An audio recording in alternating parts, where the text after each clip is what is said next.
Halo semuanya, kembali lagi bersama Infinity Story. Kali ini Infinity Story akan membawakan sebuah kisah novel Donghua yang berjudul Tales of Herding Gods. Tolong bantu dukungannya dengan cara tekan tombol subscribe, like, komen, dan share. Bab 51, Pemimpin Sekte dan Istrinya. Mengapa saya berada di sini? Nenek si keluar dari pondok beratap jerami itu, terisak-isak.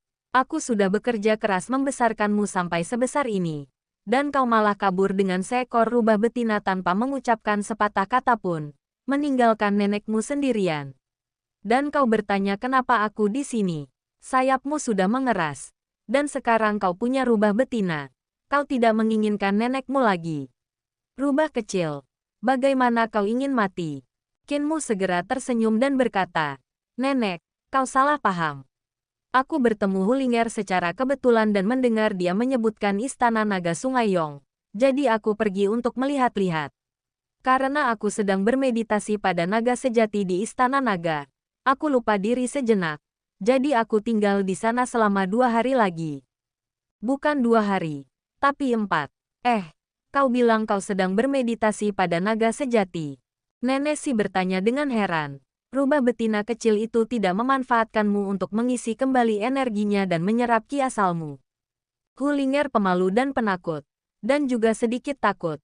Jadi dia bersembunyi di belakang Kinmu. Kinmu mengalirkan energi asalnya dan tersenyum. Berkata, Nenek, tolong lihat.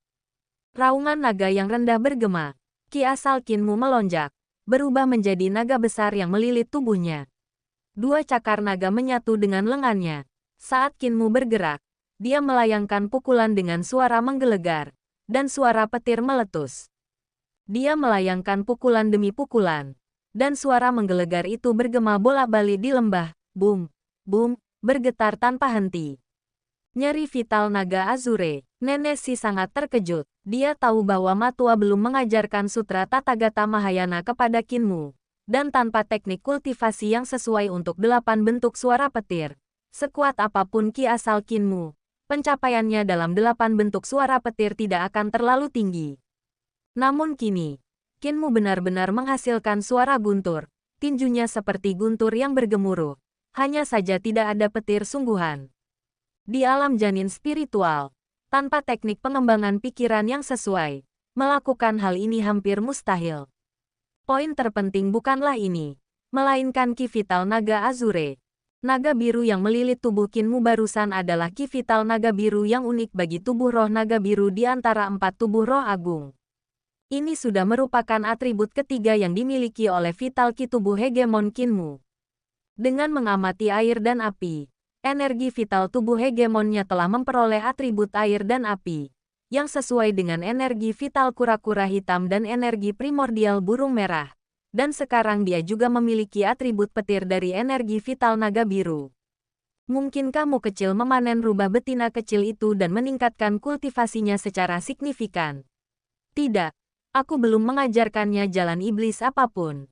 Teknik budidaya untuk panen. Apa yang dia katakan tentang melihat naga sejati? Maksudnya apa? Nenek si bertanya-tanya. Kinmu menyelesaikan gerakannya, dan naga biru yang terbentuk dari ki asalnya merasuki tubuhnya. Dari kepala hingga ekor naga, naga itu tampak hidup dan nyata, seolah-olah itu adalah naga ilahi sungguhan.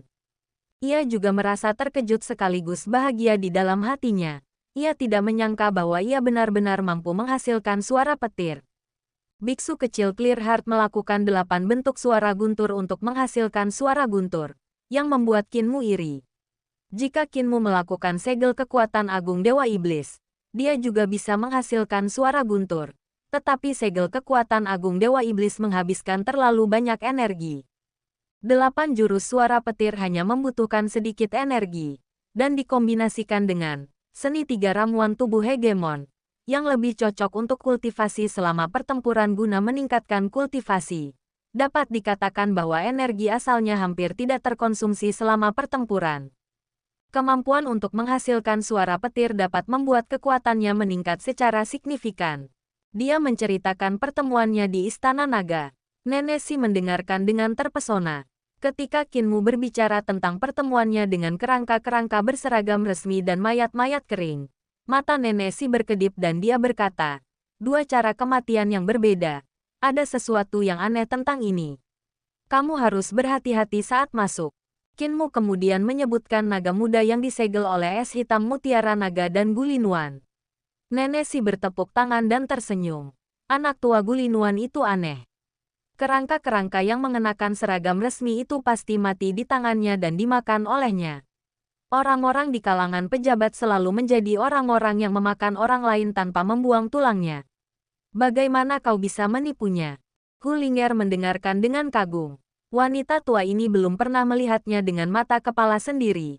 Namun ia membuat penilaian yang sama dengan Kinmu hanya dengan mendengarnya. Mungkinkah dia juga seekor rubah yang telah menjadi roh? Kinmu menceritakan kepadanya tentang bagaimana dia diajari seni dansin dan mengeluarkan pedang Saobao. Nenek si mengambilnya untuk diperiksa, memujinya sejenak, dan berkata, pedang Saobao memang harta karun langka di dunia.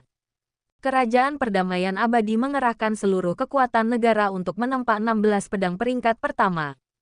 Termasuk pedang Saobao, pedang Taibao, pedang Taifu, pedang Shaofu, pedang Taixi, pedang Shaoxi, pedang tiga yang mulia, pedang Jenderal Kavaleri, pedang Pangeran Pewaris, pedang Pangeran Komandan, pedang Adipati Negara, pedang Marsekal Agung, pedang Menteri Pekerjaan Umum, dan pedang Jenderal Strategi Surgawi, yang masing-masing diberikan kepada pengawal junior putra mahkota, pengawal agung, guru junior putra mahkota, guru agung, guru junior putra mahkota, tiga yang mulia, Jenderal Kavaleri Agung, Pangeran Pewaris, Pangeran Komandan, Adipati Negara, Marsekal Agung, Menteri Pekerjaan Umum, dan Jenderal Strategi Surgawi.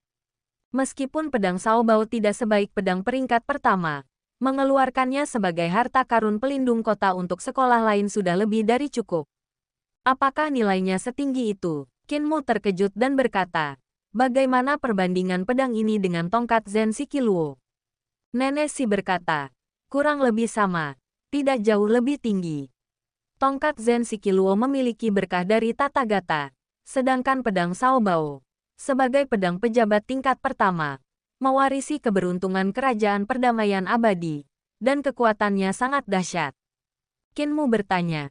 Dia mengatakan bahwa teknik pedang kerajaan perdamaian abadi adalah teknik pedang nomor 1 di dunia. Aku tidak mempelajarinya. Aku hanya mempelajari seni dansin dan teknik pengendalian pedang. Apakah aku melakukan hal yang benar?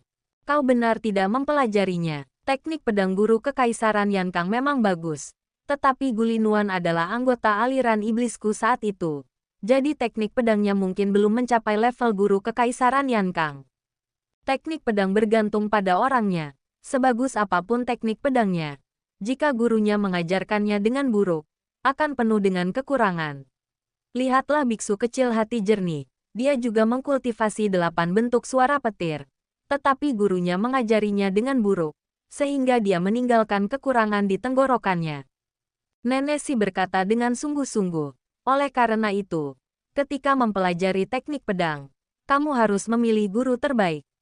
Kamu tidak boleh pernah memilih guru yang setengah-setengah. Kinmu merasa bingung. Gulinuan adalah pejabat peringkat pertama Kerajaan Perdamaian Abadi, seorang pengawal junior putra mahkota. Mungkinkah dia juga tidak kompeten? Rubah kecil. Aku tidak akan membunuhmu. Nenek si tersenyum dan berkata, Mu kecil, ayo pulang. Penduduk desa pasti sangat khawatir, mengira kau dimakan oleh binatang buas saat pertama kali berburu. Hanya nenekmu yang pintar dan tahu kau diculik oleh seekor rubah kecil. Jadi aku menunggu di sini.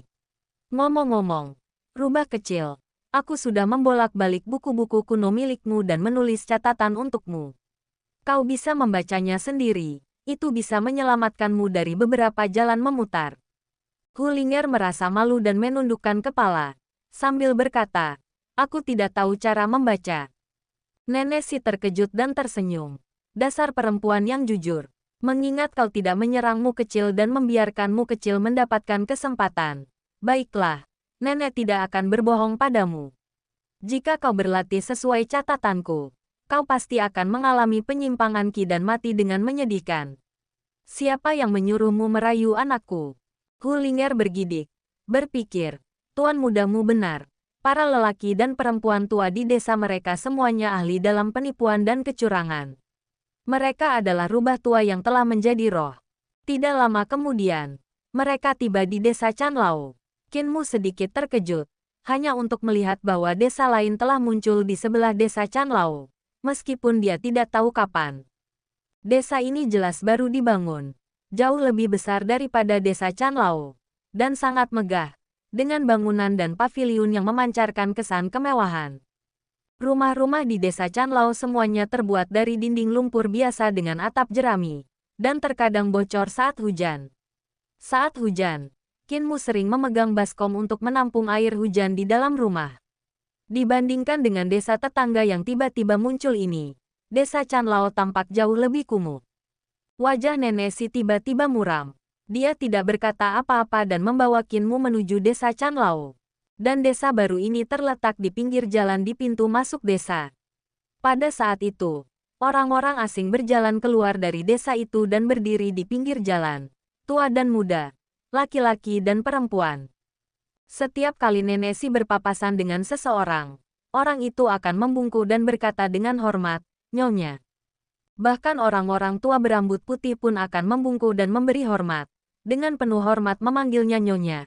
Ekspresi dan nada suara mereka sangat rendah hati. Wajah nenek si semakin pucat. Dia tidak mengucapkan sepatah kata pun dan menggenggam tangan Qinmu sepanjang jalan menuju desa Chanlao. Qinmu telah mendengar ratusan panggilan, "Nyonya," di sepanjang jalan dan merasa sangat terkejut. Ketika mereka tiba di pintu masuk desa, kepala desa dan tabib sedang minum teh. Di seberang mereka duduk seorang pemuda yang juga perlahan menyeruput teh, dan seorang lelaki tua berdiri di sampingnya. "Nyonya," lelaki tua itu membungkuk. Pemuda itu mendongak, tetapi suaranya terdengar sangat tua, dan dia berkata dengan santai, "Yuyu, apakah kau tidak akan menyapa guru leluhur ketika kau bertemu dengannya?" Tubuh nenek si menegang. Ia berhenti, membungkuk, dan memberi hormat, "Salam, guru leluhur." Tetua penegak hukum itu memandang Qinmu dan tersenyum. Matanya hampir menyipit, lalu berkata, "Nyonya, apakah ini putra Anda?" Nenek si menatapnya tajam dan berkata dengan ganas, "Jika kau mengatakannya lagi, aku akan merobek mulutmu. Mu kecil itu aku yang mengadopsinya. Dia bukan anakku." Tetua penegak hukum itu memiliki ekspresi yang menunjukkan bahwa dia mengerti segalanya, yang membuat gigi nenek si terasa gatal. Sang tabib tersenyum dan berkata, "Nenek, teman-teman baik dari Sekte Iblis Surgawi telah berada di sini selama beberapa hari. Tetapi mereka belum melihatmu, dan mereka enggan pergi." Wajah nenek si semakin muram, dan dia berkata, "Mu kecil, kamu pulanglah ke desa dulu." "Nenek, kau juga harus kembali," kata kepala desa dengan acuh tak acuh. Nenek si mengerutkan kening. Kepala desa berkata dengan lembut, "Karena kamu telah memasuki gerbang desa Chanlaoku, kamu adalah warga desa Chanlaoku. Urusanmu akan ditanggung bersama oleh warga desa Chanlao." Pemuda di hadapannya menyesap tehnya dan tersenyum. Saudara masih tetap otoriter seperti biasanya. Karena ini menyangkut pemimpin sekte, istri pemimpin sekte, dan kitab suci sekte kita. Saya khawatir desa Chanlao tidak akan sanggup menanggungnya. Bab 52. Menjual dengan harga yang baik. Kepala desa mengangkat alisnya dan berkata, "Jika kita bertarung sampai mati, Sekte Iblis Langit juga akan menderita banyak korban, bukan? Mengapa bersikeras menekan kita begitu keras? Jika orang-orang tua kita yang cacat menyebabkan sekte kalian mengalami kerugian besar dalam Ki Asal, guru kekaisaran Yankang pasti akan senang dan mengambil kesempatan untuk membawa Sekte Iblis Langit ke dalam kelompoknya. Bagaimana menurut kalian?" Guru muda leluhur mengangguk dan berkata, "Guru kekaisaran Yankang memang telah mencari kesempatan untuk menundukkan sekte kita dan membuat kita tunduk kepada istana kekaisaran. Namun, dengan hilangnya kitab suci sekte suci kita dan terbunuhnya pemimpin sekte suci, sekte ini hampir hancur. Jika kalian bersikeras untuk menempuh jalan kalian sendiri, desa kecil yang kalian lindungi kemungkinan akan bentrok dengan sekte suci kita." Kibarkan panji-panji. Tetua penegak hukum di sampingnya membungkuk dan berkata, "Baik, guru leluhur." Kibarkan panji-panji. Ke-360 kepala aula masing-masing mengeluarkan sebuah panji besar, mengibarkan bendera dengan suara mendesing. Panji-panji itu berkibar dan melambai-lambai tertiup angin. Kinmu melihat sekeliling dan menyadari bahwa 360 panji besar itu semakin melebar dan membesar. Setiap panji menutupi area sekitar 1 hektar. Turunkan spanduk-spanduk itu, kata pemuda itu. Tetua penegak hukum itu dengan lantang menyatakan, turunkan spanduk-spanduk itu. Bendera-bendera besar itu ditarik, permukaannya menghilang. Kemudian Kinmu melihat puluhan ribu praktisi kemampuan ilahi di balik bendera-bendera itu. Masing-masing tampak bermartabat dan berdiri tegak seperti tombak, tanpa suara, memancarkan aura yang sangat dingin. Kepala desa menghela napas. Bendera teleportasi Sekte Iblis Surgawi benar-benar sesuai dengan reputasinya. Dengan sekali kibaran dan sekali penurunan bendera, puluhan ribu praktisi kemampuan ilahi langsung memasuki reruntuhan besar. Tidak heran jika guru kekaisaran Yankang sangat ingin menaklukkan Sekte Iblis Surgawi. Jika dia memperoleh kemampuan ilahi Sekte Iblis Surgawi ini, pasukan kerajaan perdamaian abadi akan menyapu seluruh dunia dan menyatukan semua bangsa. Sang guru leluhur muda menghela napas. Tanpa seorang pemimpin sekte, sekte suci kita sekarang menjadi berantakan. Selama 40 tahun terakhir, situasi Sekte Iblis Surgawi semakin sulit. Saya memperkirakan guru kekaisaran Yankang akan segera tidak dapat menahan diri untuk tidak bertindak melawan sekte kita. Seperti Anda, saya sudah tua dan tidak punya banyak hari lagi untuk dinantikan. Sekarang, saya hanya berharap dapat memilih seorang pemimpin sekte baru yang sangat berbakat. Mata kepala desa berkedip, lalu berkata, jadi, istri pemimpin sekte, yang membunuh pemimpin sekte tua di malam pernikahan mereka, adalah kandidat terbaikmu. Tuan muda leluhur mengangguk dan berkata dengan senyum pahit, Saudara Dao, kau juga tahu betapa sulitnya memilih pemimpin sekte yang luar biasa berbakat dan bijaksana. Meskipun Sekte Iblis Surgawi kita memiliki banyak anggota, hanya segelintir yang memiliki kemampuan untuk melayani sebagai pemimpin sekte, dan mereka yang dapat dibandingkan dengan istri pemimpin sekte benar-benar unik. Karena tidak berdaya, kita hanya dapat menemukan istri pemimpin sekte, menyambutnya kembali ke sekte, dan membiarkannya mengambil peran sebagai pemimpin sekte. Kepala desa memandang Nenek Si dengan agak khawatir, dan berkata, aku dengar istri pemimpin sekte ini membunuh pemimpin sekte kalian. Li Tianxing, mengapa kau masih menginginkannya menjadi pemimpin sekte yang baru alih-alih membalaskan dendam pemimpin sekte yang lama? Bukankah membunuh seorang pemimpin sekte merupakan penghinaan besar bagi sektemu? Mata guru leluhur muda berbinar terang saat dia tersenyum. Saudara Dao, apakah kau lupa? Kita adalah sekte iblis, kita tidak bisa dinilai dengan akal sehat. Pemimpin sekte yang baru membunuh pemimpin sekte yang lama, yang membuktikan bahwa pemimpin sekte yang baru lebih cakap, jadi wajar saja jika dia harus didukung. Ekspresi kepala desa tampak aneh, dan Kinmu serta tabib di sampingnya juga menunjukkan ekspresi yang sangat ganjil. Apakah Sekte Iblis Surgawi benar-benar memiliki aturan seperti itu? Nenek, apakah ada aturan seperti itu? Tanya sang apoteker. Nenek Si mengangguk tanpa ekspresi. Sang apoteker tak kuasa menahan diri untuk bertanya. Karena ada aturan seperti itu, mengapa kau tidak tinggal di Sekte Iblis Surgawi untuk menjadi pemimpin sekte yang baru setelah kau membunuh pemimpin sekte yang lama? Nenek Si berkata dengan suara serak, aku membunuhnya, aku tak punya harga diri untuk terus tinggal di Sekte Iblis Surgawi. Tinggal di sana hanya akan memperdalam iblis hatiku. Sang apoteker masih belum sepenuhnya mengerti. Menurutnya, penantian pahit selama 40 tahun dan pencarian pembunuh pemimpin sekte mereka untuk menjadi pemimpin sekte baru sudah sulit dipahami. Dan kenyataan bahwa Nenek Si bersembunyi dan menghindari mereka membuatnya semakin tidak dapat dimengerti. Kepala desa tersenyum tipis dan berkata kepada tuan leluhur muda, jika Nenek tidak mau pergi bersamamu, kau tidak akan bisa membawanya. Sang guru leluhur muda mengerutkan kening dan berkata, aku akan mengambil istri pemimpin sekte dan kitab suci pembinaan iblis surgawi agung. Keduanya saling memandang. Kepala desa menawarkan teh untuk mengantar tamu tersebut, sambil berkata, jika tamu ini tidak pergi, aku terpaksa akan menyingkirkannya. Terlalu banyak orang di Sekte Iblis Surgawi. Jadi aku tidak akan membuat peti mati. Jumlah orang dari zaman kita semakin sedikit. Aku benar-benar tidak tega melakukannya. Sang guru leluhur muda menghabiskan tehnya, meletakkannya, lalu berdiri dan berkata, aku juga. Namun, penduduk di desamu sangat sedikit. Jadi aku bisa mengatur peti mati.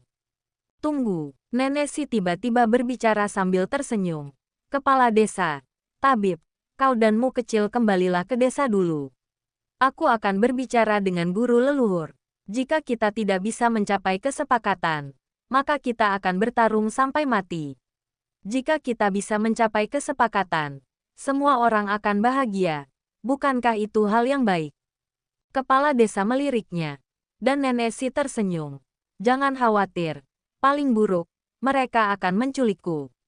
Kepala desa mengangguk dan berkata, apoteker, Mu kecil, mari kita kembali ke desa dulu. Nenek Si menunggu mereka kembali ke desa sebelum duduk di depan tuan leluhur muda, sambil berkata, penegak hukum, turunlah. Baik, Nyonya. Tetua penegak hukum itu membungkuk dan perlahan mundur. Mata Nenek Si berbinar saat ia menatap tuan muda leluhur di hadapannya. Tuan muda leluhur menghela napas. Kau awalnya adalah santa dari sekte kami, dengan bakat dan pesona yang tak tertandingi. Aku sebenarnya tidak setuju ketika Li Tianxing ingin menikahimu. Tapi kau tidak menghentikannya. Nenek Si tersenyum. Li Tianxing adalah guruku. Seorang guru yang menikahi murid bertentangan dengan etika manusia. Sekte suci kita membanggakan diri sebagai sekte yang suci. Apakah kita bahkan meninggalkan etika manusia? Sang guru muda mengerutkan kening dan berkata, ketika Li Tianxing menjadikanmu muridnya, aku tahu ada sesuatu yang tidak beres. Menghabiskan siang dan malam bersamamu, aku khawatir dia akan benar-benar terpikat dan kehilangan akal sehatnya. Dia memang terpikat olehmu. Bahkan meninggalkan istri lamanya yang telah dinikahinya selama beberapa ratus tahun untuk menikahimu sebagai istri barunya. Nenek Si menggertakkan beberapa giginya yang tersisa dan terkekeh. Kau tahu dia akan terpikat padaku. Jadi mengapa kau masih membiarkan dia menjadikanku muridnya? Guru leluhur, seharusnya kau menjadikanku muridmu. Jika aku menjadi muridmu, semua ini tidak akan terjadi. Aku takut jika aku menghabiskan siang dan malam bersamamu, aku akan terpikat. Sang guru leluhur muda tersenyum getir. Pertama kali aku melihatmu, kau baru berusia 13 tahun. Tetapi jantungku tiba-tiba berdebar kencang. Saat itu, aku tahu aku tidak bisa menjadikanmu muridku. Aku sudah tua, aku tidak ingin reputasiku seumur hidup hancur di tanganmu. Seorang guru yang jatuh cinta pada seorang murid, aku akan menjadi bahan ejekan. Dia menghela napas. Sangat sedikit orang yang melihat wajah aslimu yang tidak terpikat olehmu. Semakin lama mereka bersamamu, semakin dalam mereka terpikat. Nenek Si terus menggertakkan giginya, tersenyum ambigu. Kalau begitu, mengapa kau masih ingin aku menjadi pemimpin sekte? Tidakkah kau takut aku akan menghancurkan sekte suci? Sang guru leluhur muda berkata, kau adalah kandidat terbaik. Aku juga merasa kau adalah seorang femme fatale. Dan menjadi pemimpin sekte mungkin akan menyebabkan kekacauan dan keresahan di sekte suci kita. Namun, selama 40 tahun ini, kami telah mencari kemana-mana untuk menemukan beberapa pemuda dan pemudi yang sangat berbakat, tetapi tidak ada yang sebaik dirimu. Mereka selalu hanya selangkah lagi untuk menjadi pemimpin sekte. Dia menghela napas, dengan nada sedih, setelah melihat yang terbaik. Melihat yang bagus lainnya selalu terasa seperti ada sesuatu yang kurang. Aku tidak akan kembali ke sana, Nenek Si berkata sambil tersenyum lebar. Namun, aku bisa mengembalikan seorang pemimpin sekte kepadamu, beserta kitab suci pelindung sekte, kitab suci pembinaan iblis surgawi agung. Ekspresi leluhur muda itu sedikit berubah, mengembalikan seorang pemimpin sekte kepada kami. Apa maksudmu? Di desa Chanlao, Kinmu, kepala desa, tabib, dan yang lainnya mengamati setiap gerak-gerik Nenek Si dan guru leluhur sekte iblis dengan saksama. Keduanya mengobrol dengan gembira, tertawa dan berbicara, yang cukup mengejutkan. Saat Nenek Si dan guru leluhur sekte iblis berbincang, ia menoleh ke arah desa. Guru leluhur Sekte Iblis juga menoleh sambil tersenyum, dan mengatakan sesuatu kepada Nenek Si di sampingnya. Sesaat kemudian, Nenek Si berjingkat kembali ke desa sambil tersenyum. Kita sudah mencapai kesepakatan. Sudah mencapai kesepakatan. Ekspresi semua orang tampak aneh. Si lumpuh sangat curiga, bertanya sambil tersenyum. Kapan pertarungan akan dimulai? Tidak perlu berkelahi. Nenek Si berkedip. Namun, mereka akan tinggal di sini untuk sementara waktu dan akan pergi dalam beberapa hari. Semua orang merasakan merinding di hati mereka. Sekte Iblis Surgawi mengatakan mereka akan pergi setelah beberapa waktu. Rencana apa sebenarnya yang mereka susun? Nenek Si tersenyum. Nenek, Mu kecil bilang vital ki tubuh hegemonnya sekarang memiliki atribut naga biru. Coba lihat apakah dia sudah mengalami kemajuan. Apakah vital ki tubuh hegemon bahkan dapat meniru vital ki naga Azure? Matua sangat terkejut dan berkata, Mu kecil, kemarilah dan mari kita berlatih tanding. Kinmu segera berjalan mendekat. Sang apoteker memperhatikan keduanya beradu argumen, lalu mendekati Nenek Si dan berbisik. Apakah nenek menjualmu kecil? Nenek Si berkedip dan berkata dengan tegas. Apa yang membuatmu mengatakan itu? Bagaimana mungkin aku mengkhianati Littlemu? Berapa harga jualnya? Si lumpuh mencondongkan tubuh, bertanya dengan rasa ingin tahu. Pemimpin muda Sekte Iblis. Nenek Si tampak sedih dan menghela napas. Untuk sekarang hanya gelar nominal. Aku juga akan menyertakan kitab suci iblis pelindung sekte. Kitab suci iblis surgawi yang agung. Kita lihat saja perkembangannya nanti. Jika dia menunjukkan perkembangan yang menjanjikan, maka dia akan resmi menjadi pemimpin sekte suci. Bagaimana dengan harganya? Mata si lumpuh berbinar, dan napasnya semakin cepat. Hal yang bagus sekali. Nenek, kenapa kau tidak memberitahuku sebelumnya? Jual aku. Nenek Si tersenyum. Jika kamu ingin menjadi pemimpin sekte suci sekte iblis surgawi, caranya juga sangat sederhana. Cukup pergi ke desa sebelah dan temui 360 pemimpin aula sekte iblis surgawi. Ditambah 12 tetua pelindung sekte, utusan pelindung kiri dan kanan, 4 raja surgawi agung, 8 utusan inspeksi agung, dan juga seorang guru leluhur sekte iblis. Wajah si lumpuh memucat dan dia berkata, apa kamu kecil juga perlu melakukan perjalanan ke desa sebelah untuk menjadi pemimpin sekte muda? Nenek Si menghela napas pasrah. Mereka perlu memeriksa barangnya dulu. Jika mereka tidak memeriksa barangnya, bagaimana mereka bisa yakin membiarkannya menjadi pemimpin muda sekte iblis surgawi? Bab 53. Pengerahan kekuatan. Jadi, kau bermaksud mewariskan kitab suci pembinaan iblis surgawi agung, buku panduan suci sekte iblis surgawi, kepadamu kecil? Tanya si lumpuh. Nenek Si mengangguk pelan dan berkata, dia lebih hebat dariku. Seni penciptaan iblis surgawi adalah kemampuan ilahi dalam kitab suci pemeliharaan iblis surgawi agung. Aku menggunakannya untuk menguliti dan membuat pakaian, yang tampaknya agak jahat. Tetapi aku tidak pernah berpikir untuk menggunakan seni penciptaan iblis surgawi untuk melawan cahaya matahari yang menerangi jiwa, memurnikan di udara dari 8 bentuk suara guntur. Namun, dia memikirkannya. Sang tabib mengangguk dan berkata, menggunakan seni iblis surgawi penciptaan untuk menyegel jiwa seseorang guna melawan sinar matahari yang menerangi jiwa. Pemurnian di udara memang merupakan sebuah kejeniusan. Nenek Si tersenyum dan berkata, jadi, jika dia mempelajari kitab suci iblis surgawi yang agung dan memeliharanya, mungkin dia akan membawa kemuliaan bagi kitab suci iblis dan mengembangkan hal-hal yang belum pernah kita pikirkan sebelumnya. Si Mute memberi isyarat beberapa kali, mengeluarkan suara, ah. Si Tuli menggelengkan kepalanya dan berkata, jangan beritahu dia. Kalau kita beritahu dia, tidak akan ada kesenangan lagi. Sekelompok pria tua dan wanita tua itu saling bertukar senyum penuh arti, tampak sangat bahagia. Di dalam desa Chanlao, suara guntur bergema. Sosok Kinmu dan Wolotma berpapasan. Keduanya sedang melakukan jurus 9 naga pengendali angin dan guntur, saling menyerang. Gemuruh, guntur bergemuruh, memekakkan telinga. Tinju Kinmu dan Wolotma bertabrakan. Dengan erangan tertahan, Kinmu terhuyung mundur. Gerakan kakinya seperti naga ilahi yang melingkar. Meskipun tampak mundur, Sebenarnya dia sedang mengumpulkan kekuatan. Hanya dalam beberapa langkah, kekuatan Qinmu mencapai puncaknya, dan tubuhnya menerjang Old Ma seperti naga ganas yang muncul dari jurang yang dalam. Dasar bocah nakal. Dia bahkan memodifikasi gerakan kaki, pencuri surga, yang kuajarkan padanya, kata si lumpuh dengan terkejut. Ia melihat bahwa gerakan kaki Qinmu barusan seperti naga yang melingkar dan memendekkan tubuhnya, siap menyerang. Meskipun ia mundur, sebenarnya ia menggunakan gerakan mundur sebagai serangan, sehingga membuatnya sangat berbahaya.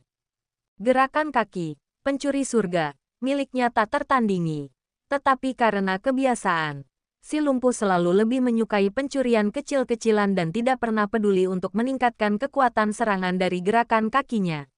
Gerakan kaki si lumpuh biasanya digunakan untuk mencuri barang, melarikan diri, atau melancarkan serangan mendadak. Serangan bukanlah kekuatan dari teknik kaki pencuri surga.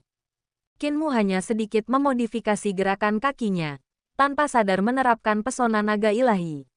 Gerakannya mengandung momentum seekor naga, meliuk-liuk seperti naga.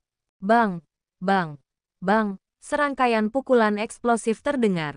Qinmu dan Old Ma baru bertukar satu pukulan, namun 45 dentuman keras bergema, yang sangat aneh. Qinmu terlempar ke belakang. Saat di udara, tubuhnya bergerak seperti naga yang berenang untuk meredam kekuatan Old Ma, lalu mendarat dengan mantap di atas kakinya. Ibu tua tetaplah ibu tua, puji si lumpuh. Ma tua berkata, "Mu kecil, apakah kau sudah memahami inti dari gerakan ini?"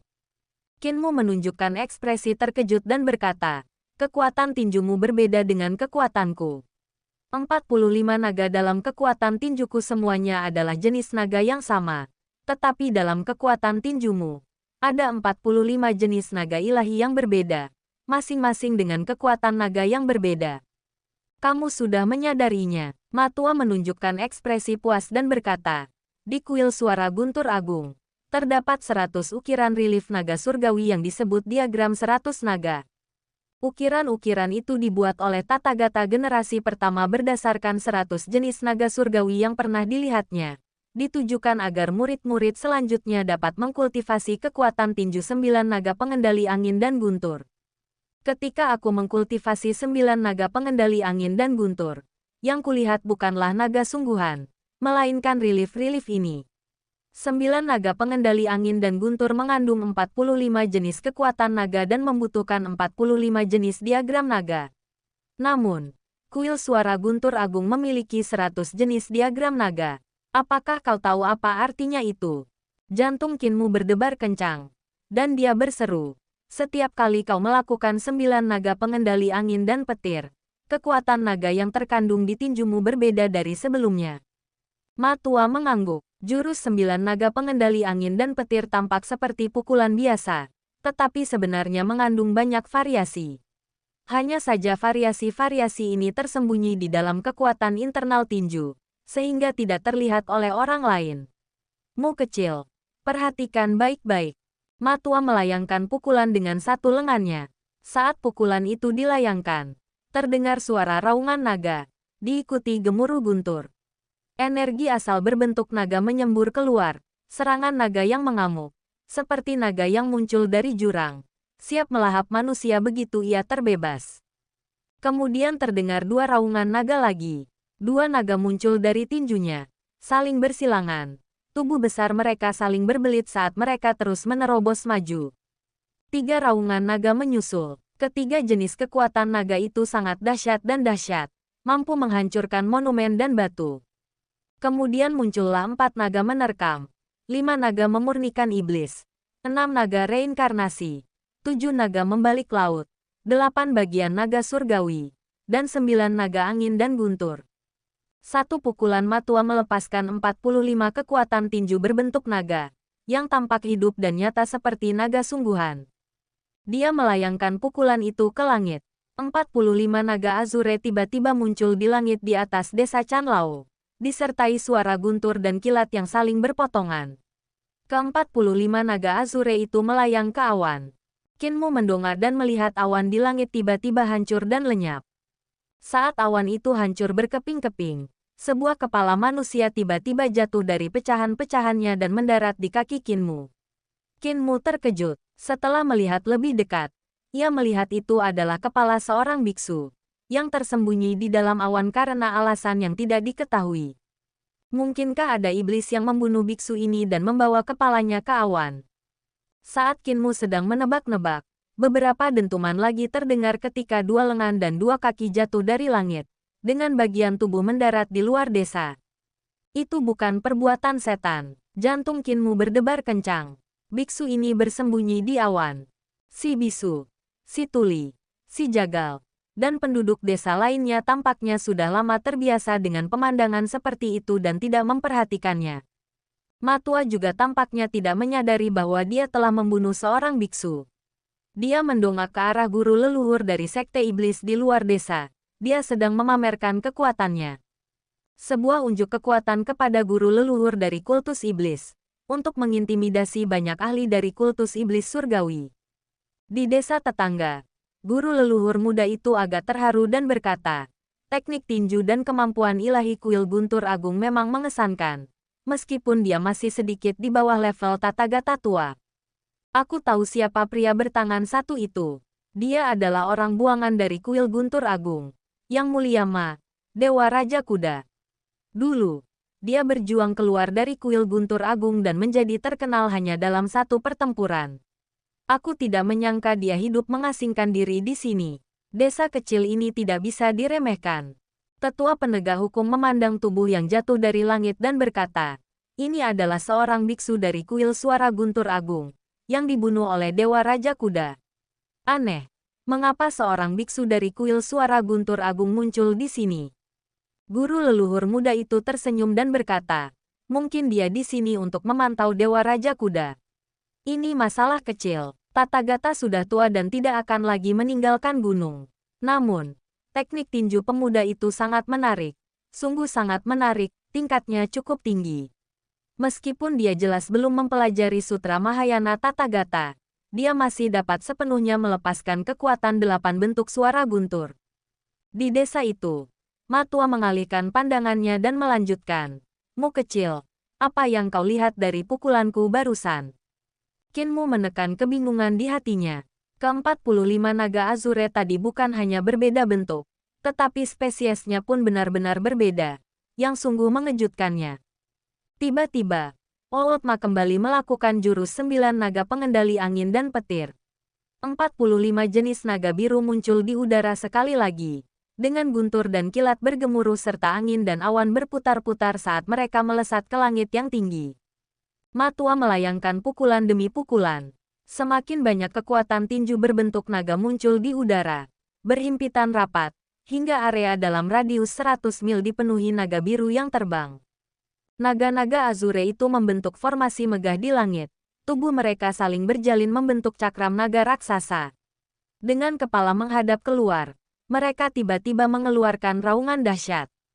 10.000 naga meraung, mengguncang langit dan bumi.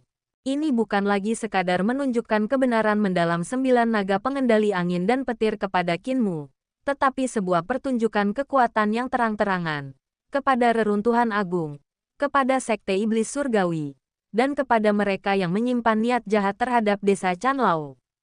Kinmu menatap kosong, sementara yang lain di desa juga terus memuji sambil mengangguk-angguk. Para anggota sekte iblis surgawi di desa tetangga juga menunjukkan sedikit perubahan ekspresi, dipenuhi kekaguman. Guru leluhur muda itu berkata kepada para anggota sekte di sekitarnya, di masa depan, jika kalian bertemu dengan Dewa Raja Kuda sendirian, tunjukkan rasa hormat kepadanya. Tetua penegak hukum berbisik, apakah sekte iblis surgawi kita perlu takut pada desa kecil ini? Takut? Belum tentu. Guru leluhur muda itu tersenyum dan berkata, mereka cacat dan terluka. Kemampuan mereka tidak seperti dulu. Namun, ada 2 orang yang setara denganku. Yang satu adalah yang tanpa tangan dan kaki, dan yang lainnya adalah pandai besi itu. Adapun yang lainnya, mereka semua agak lebih kuat daripada 12 tetua suci penjaga dan 4 raja langit agung dari sekte kita. Sang Santa mungkin yang terlemah di antara mereka. Apakah kamu melihat tukang daging yang hanya memiliki bagian atas tubuh? Jika kau pernah melihatnya sebelumnya, kau pasti akan memiliki kesan yang mendalam padanya, karena dia memiliki gelar, pisau surgawi. Jantung tetua penegak hukum itu berdebar kencang. Dia menatap si jagal dengan tak percaya dan bergumam. Pisau surgawi itu. Bukankah dia sudah lama mati? Saya juga mendengar bahwa dia meninggal. Seorang tetua penjaga berkata, aku mendengar bahwa dia menjadi gila, menghunus pisaunya ke langit, dan menyerbu cakrawala. Seseorang melihat bayangan para dewa muncul di langit, dan orang gila ini menyerang mereka. Konon, langit saat itu tertutup awan gelap, dan cahaya pisau menembus awan petir. Tidak lama kemudian, mayat pisau surgawi jatuh dari langit. Jika jagal ini adalah pisau surgawi itu, bagaimana dia bisa selamat? Sang guru leluhur muda berkata, bagi makhluk seperti dia, bahkan kematian pun bukanlah hal yang mudah.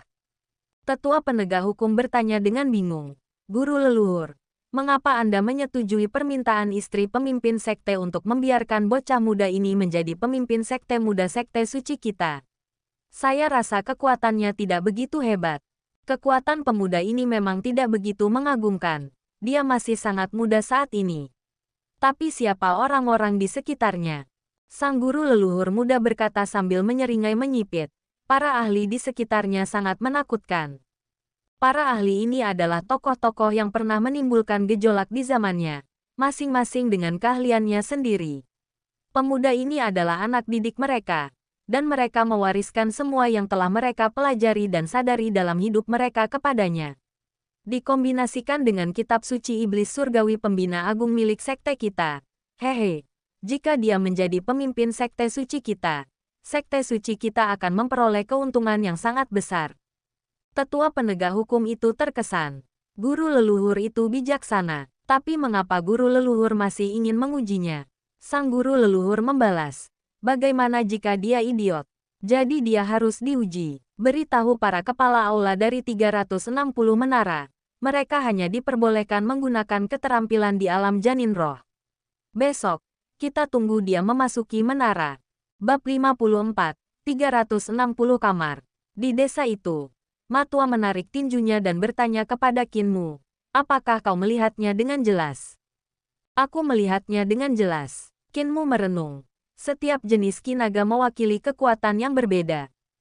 Ketika urutan kinaga berubah, kekuatan tinju pun berubah.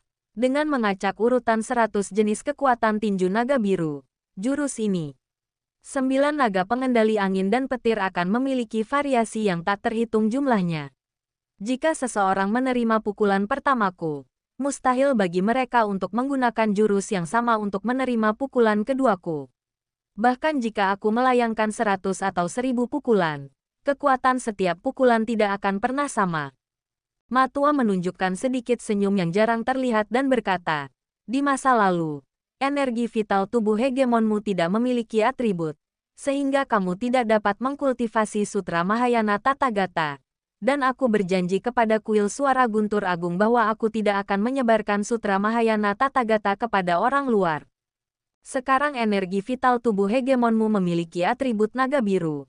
Aku tetap tidak akan mengajarkannya kepadamu.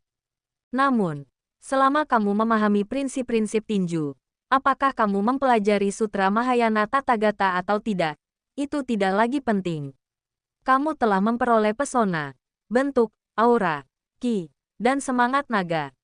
Bahkan jika kamu belum melihat diagram 100 naga, kamu masih dapat memahami misterinya.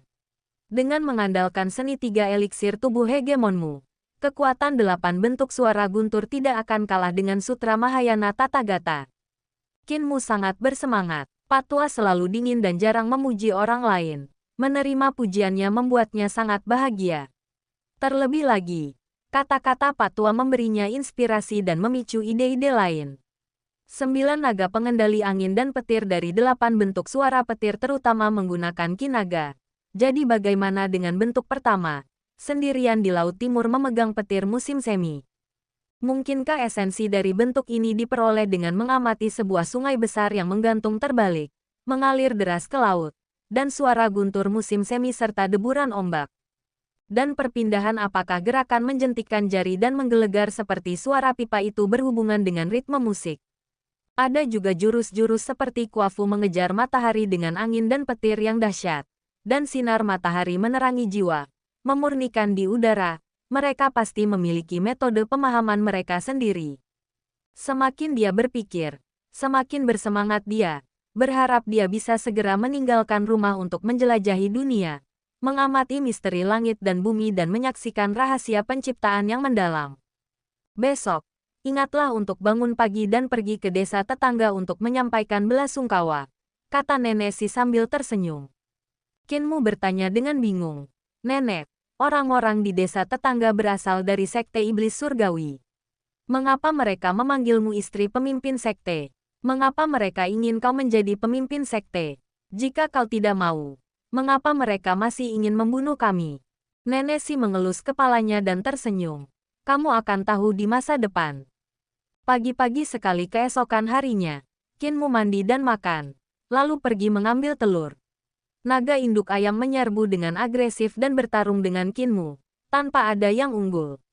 Sayap naga induk ayam mengepak saat menggunakan bulu-bulunya yang menyerupai pedang untuk menebas pencuri telur ini, lalu membuka mulutnya untuk menyemburkan semburan api. Kinmu memiliki ki naga biru yang mengelilingi tubuhnya dan melakukan jurus jari menggelegar pipa untuk menangkis bulu-bulu pedang tersebut. Mu kecil, jangan berkelahi lagi dengannya. Pergilah berkunjung ke desa tetangga, kata nenek si sambil berjalan mendekat dan mengusir naga induk ayam itu. Kinmu buru-buru mengikutinya. Naga induk ayam mengejar mereka lagi tetapi dimarahi oleh nenek si. Nenek si membawanya ke desa tetangga. Tetua penegak hukum datang menemui mereka, memandang Kinmu dari atas ke bawah, dan berkata kepada nenek si, istri pemimpin sekte, semuanya sudah siap. Ada 360 kamar, Tuan Muda hanya perlu melewatinya sekali saja. Nenek si berkedip dan berkata, berjalan melewati 360 ruangan sekaligus. Bukankah itu terlalu berat? Tetua penegak hukum itu tersenyum dan berkata, jika dia tidak bisa berjalan melewati 360 ruangan, maka kita harus meminta istri pemimpin sekte untuk kembali bersama kita. Nenek si menggertakkan giginya dan bertanya, bisakah dia beristirahat? Dia boleh beristirahat sesuka hatinya. Tersedia makanan dan minuman di kamar, tempat tidur dan perlengkapan tidur, obat untuk luka, dan pil roh, semua yang mungkin dia butuhkan. Nenek si menatap Kinmu, menggertakkan giginya lagi, dan berkata, Mu kecil, pergilah ke 360 kamar dan kunjungi mereka. Ingat, kamu harus memanggil mereka kakak senior dan kakak perempuan senior, tidak perlu memanggil mereka senior.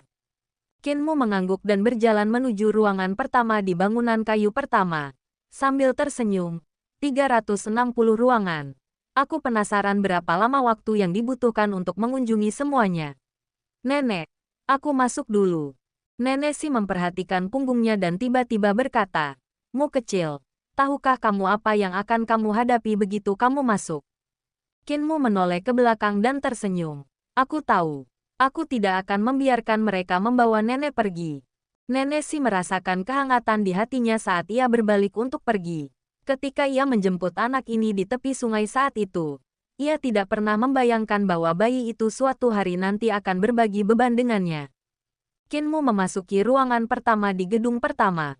Ruangan itu cukup luas, dan di dalamnya duduk seorang pria berwajah pucat. Wajahnya sangat kuning sehingga tampak seperti telah memakan empedu. Ia memiliki janggut di dagunya dan memegang sempoa di tangannya. Tampak seperti seorang akuntan di kantor akuntansi. Kakak senior, Kinmu berdiri diam dan pertama-tama memberi salam sopan. Kemudian dia melepaskan pedang pemotong babi, tongkat bambu, rotan yang ditinggalkan, kantung pedang, pedang saobao, dan barang-barang lainnya dari punggungnya satu persatu, meletakkannya di dekat pintu, dan berkata, kakak senior, silakan. Akuntan itu memandang bocah berusia 11 atau 12 tahun itu dengan heran dan berkata dengan penuh minat, apakah kamu tahu untuk apa kamu di sini? Apakah istri pemimpin sekte memberitahumu? Kinmu meregangkan tubuhnya. Ki asalnya melonjak gagah berani saat dia tersenyum. Nenek tidak perlu mengatakannya secara gamblang. Aku sudah tahu. Tiba-tiba ia mempercepat langkahnya, melesat ke depan akuntan itu dalam satu langkah. Boom! Suara menggelegar keluar dari telapak tangannya. Ki asal bocah itu seganas api. Bukankah itu hanya perjuangan untuk sampai dari ruangan pertama ke ruangan ke-360? Akuntan itu buru-buru mengulurkan tangan untuk menangkis, namun merasakan kekuatan dahsyat menghantamnya. Ia terlempar tak terkendali, menembus dinding kayu di belakangnya dengan suara keras dan mendarat di halaman. Ia meluncur sejauh lebih dari 10 meter sebelum akhirnya menstabilkan diri. Dia terkejut sekaligus marah. Dia mendongak melalui lubang di dinding dan melihat Qin Mu berjalan ke pintu, memanggul pedang pemotong babi, tongkat bambu, dan barang-barang lainnya lagi, lalu menuju ke ruangan sebelah. Mengapa saya marah pada seorang anak? Akuntan itu sangat marah tetapi kemudian tertawa tanpa sadar, berteriak keras ke bangunan-bangunan kayu lainnya. Hati-hati semuanya. Bocah kecil ini sangat licik. Kultivasi Ki asalnya di alam janin roh sangat padat. 2 kali lipat dari milikku ketika aku berada di alam janin roh. Waspadalah, atau kalian akan dikalahkan dengan cara yang tak terduga. 2 kali lebih padat dari milikmu. Suara seorang wanita, jernih seperti lonceng perak, terdengar dari dekat, terdengar terkejut. Dengan kultivasi seperti itu, dia benar-benar tuan muda. Aku ingin tahu bagaimana mantra-mantranya. Qin Mu berjalan ke ruangan sebelah dan mendorong pintu hingga terbuka dengan bunyi derit. Di dalam ruangan itu ada seorang sarjana, memegang sebuah buku dan membaca dengan penuh perhatian, sambil menggelengkan kepalanya ke depan dan ke belakang. Kakak senior, sapa Qin Mu. Sang cendekiawan menunjukkan kewaspadaan dan tersenyum. Kau ingin menyerangku secara tiba-tiba saat aku membalas salammu. Aku tidak akan memberimu kesempatan itu. Ki kedua, ledakan. Suara gemuruh meletus, diikuti oleh getaran hebat. Serpihan kayu beterbangan kemana-mana saat sang cendekiawan terlempar dari reruntuhan, menabrak pohon yang menjulang tinggi. Sang cendekiawan mendarat dan berteriak, hati-hati semuanya. Kemampuan bocah ini sangat hebat. Dia mahir dalam mantra jalur iblis, bahkan lebih fasih daripada mantra sekte suci kita. Ledakan. Tepat setelah ia selesai berbicara, suara guntur lain terdengar. Seorang guru sekolah swasta yang pikun terlempar keluar dari bangunan kayu, berguling-guling hingga menabrak pilar batu. Ia berkata dengan marah, "Omong kosong. Aku tertipu oleh tipu dayamu. Aku hanya fokus untuk melindungi diri dari mantra jalan iblisnya dan hampir terluka jiwaku oleh teknik kuil suara guntur agungnya." Jangan tertipu. Dia menggunakan 8 bentuk suara guntur dari kuil suara guntur agung. Omong kosong. Teriakan seorang wanita terdengar dari ruangan keempat, penuh amarah. Patuasie, kau telah menghancurkanku. Dia menggunakan jurus penciptaan iblis surgawi, dan dia menyegel 3 jiwa eter dan 7 roh jasmaniku. Dasar bocah kurang ajar. Jangan berani-beraninya kau pergi. Kau meraba-raba seluruh tubuhku dan merusak reputasiku. Wajah Qin Mu sedikit memerah saat dia keluar dari ruangan keempat. Teknik keterampilan penciptaan iblis surgawi membutuhkan penekanan pada perineum, organ dalam, dan pusar lawan. Ketiga lokasi ini adalah bagian pribadi wanita, sehingga sangat sulit untuk diserang. Terutama perineum, itu cukup tidak senonoh. Aku masih muda. Aku tidak mengerti hal-hal ini, pikir penggembala sapi dari desa Chanlao sambil mengedipkan matanya. Di ruangan kelima, seorang pria kurus kering memperhatikan Qin Mu mendekat dan mencibir. Baik kau menggunakan metode jalan iblis atau metode sekte iblis, jangan pernah berpikir untuk melewati aku. Jurus katak emas penekan kutukan. Saat berjalan menuju Qin Mu, dia menarik napas panjang. Suara gemericik keluar dari dalam tubuhnya. Semakin lama semakin keras hingga terdengar seperti gemuruh roh katak. Qin Mu terkejut melihat tubuh pemimpin aula sekte iblis surgawi yang kurus itu mulai membengkak. Awalnya ia hanya tinggal tulang dan kulit, tetapi saat ia terus menarik napas, otot-otot di bawah kulitnya menebal dan perlahan-lahan membesar. Kemampuan katak emas penekan kutukan ini mengikuti jalur demonisasi, meniru katak emas penekan kutukan. Katak emas penekan kutukan adalah spesies unik di antara binatang eksotis. Biasanya, ukurannya hanya sebesar baskom, tetapi selama ia mengembang dengan udara, tubuhnya akan membesar 100 kali lipat, bahkan memungkinkannya menelan harimau dan singa dalam sekali teguk. Setelah jurus katak emas penekan kutukan dari Sekte Iblis Surgawi dilakukan, jurus itu memberikan kekuatan yang sangat besar dan ki asal yang sangat padat. Meskipun skala peningkatannya tidak semenakutkan jurus katak emas, namun tetap luar biasa. Saat kepala aula menarik napas, Qin Mu juga menarik napas. Namun, tidak seperti jurus katak emas penekan kutukan, dada Qin Mu tidak menggembung saat dia menarik napas. Meskipun demikian, satu tarikan napas ini sangat menakutkan. Udara di depannya hampir tersedot habis oleh satu tegukan napasnya. Udara di sekitarnya bergegas masuk untuk mengimbangi, menyebabkan angin sepoi-sepoi di bangunan kayu dan bahkan membuat kusen jendela sedikit bergetar. Energi asal sang kepala aula menjadi sangat ganas.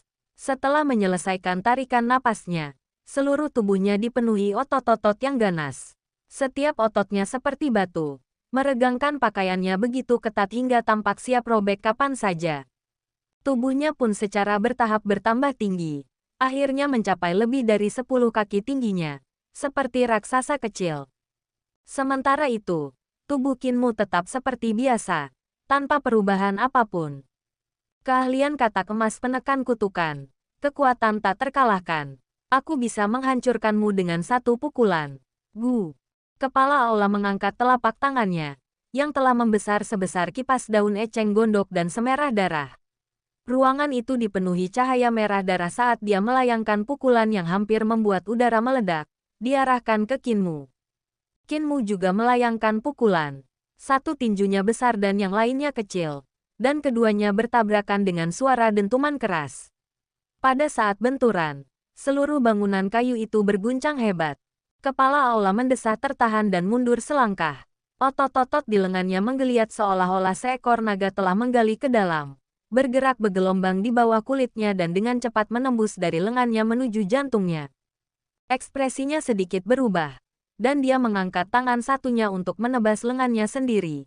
Memutus kekuatan naga itu. Dia mundur selangkah lagi. Dan lengannya membengkak seolah-olah dua naga bergejolak di bawah kulitnya. Dia dengan cepat menebas ke bawah lagi. Saat ia melangkah mundur untuk keempat kalinya, dinding di belakangnya sudah hancur berkeping-keping. Pada langkah kelimanya, ia mendarat di tanah di luar gedung, lalu mundur 4 langkah lagi hingga punggungnya bersandar pada sebuah pohon besar. Pohon itu tiba-tiba berguncang hebat, batangnya bergetar hingga menjadi debu, dan tajuknya roboh. Serpihan kayu beterbangan kemana-mana, dan di antara puing-puing itu, muncul bayangan 9 naga yang sedang berlari kencang dan mengendalikan angin serta guntur. Muncul dari belakang kepala aula. Ke-9 naga itu meraung marah di tengah kilatan petir. Dia gagal mencegat lapisan kekuatan ke-9 dari 9 naga pengendali angin dan petir.